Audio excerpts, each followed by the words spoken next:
So in the continuance from part 1, this is now part 2 of Don't Settle.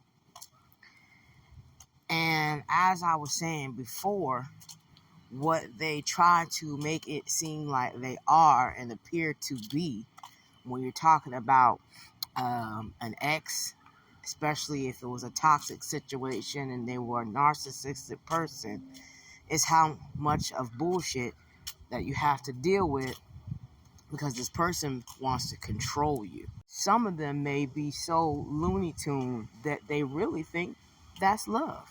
That they really think by giving you anything and doing anything for you is what's making you be in a position of power, be a better person, have anything for yourself, especially if all you depend on is their income. Because basically in their mind, you wouldn't have shit or be shit without them. Narcissists are great at gaslighting you, which is to tell you things that are just flat out lies, to tell you half-truths, or to give you just enough for you to take the bait to manipulate you to get what they want from and out of you.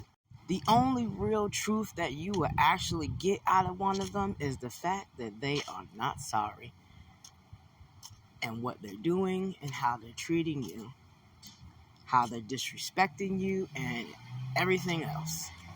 They'd rather buy you a gift or go to hell and back before they give you I'm sorry.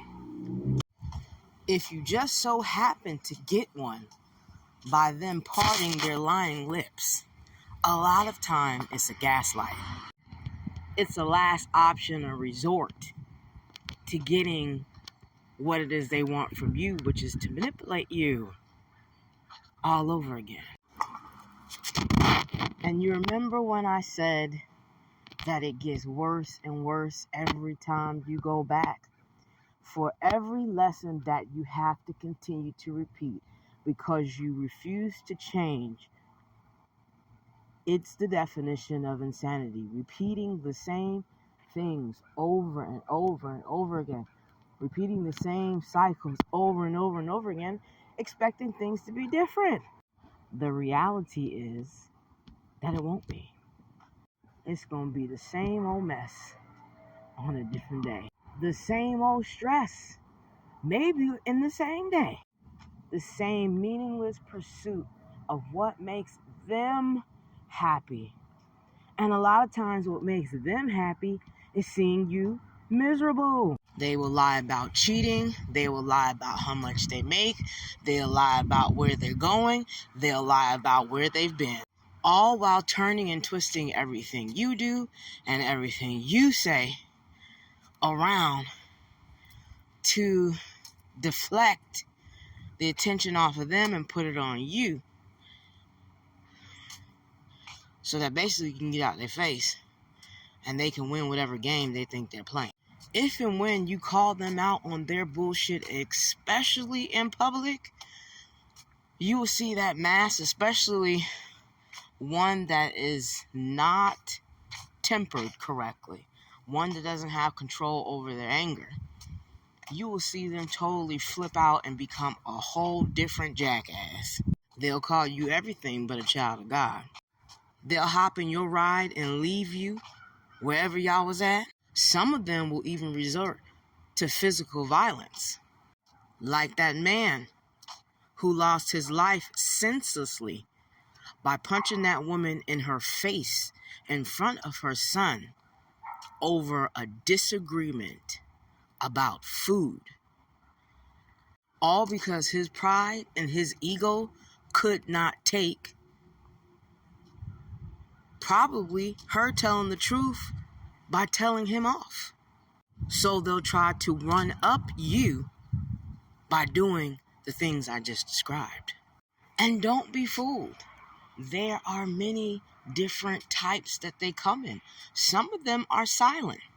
You ever heard that saying, even a fool knows when to be quiet? It's true. Some of them will use silence as an abusive tactic because they know you want answers, and if they don't give it to you, their whole objective is to screw around in your mind, play with your thought pattern, make you feel crazy, tell you you're crazy, tell you you're jumping to conclusions, turning the truth of what it really is into something that it isn't, all to cover their own ass and their own bullshit up because they don't want you to know about it.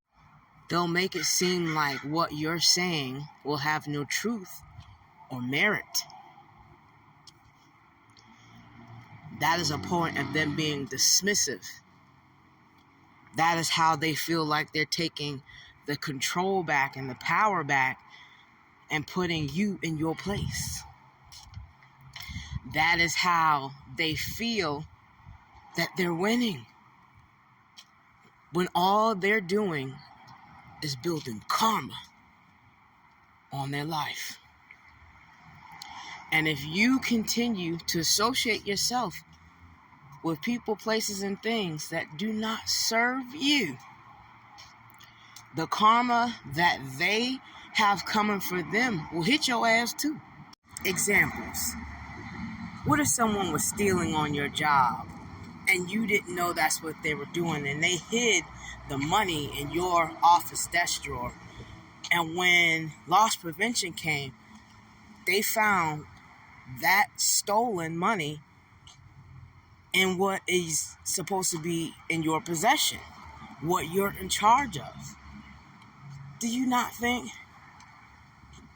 that you won't lose your job for somebody else's ish?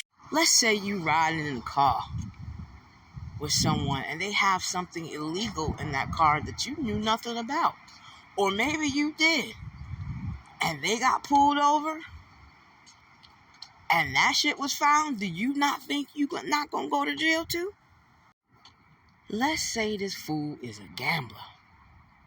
It doesn't have to be a man. It could be a woman, but I'm a woman, so, my experiences have been with the men. So don't take it personal. It could be any gender.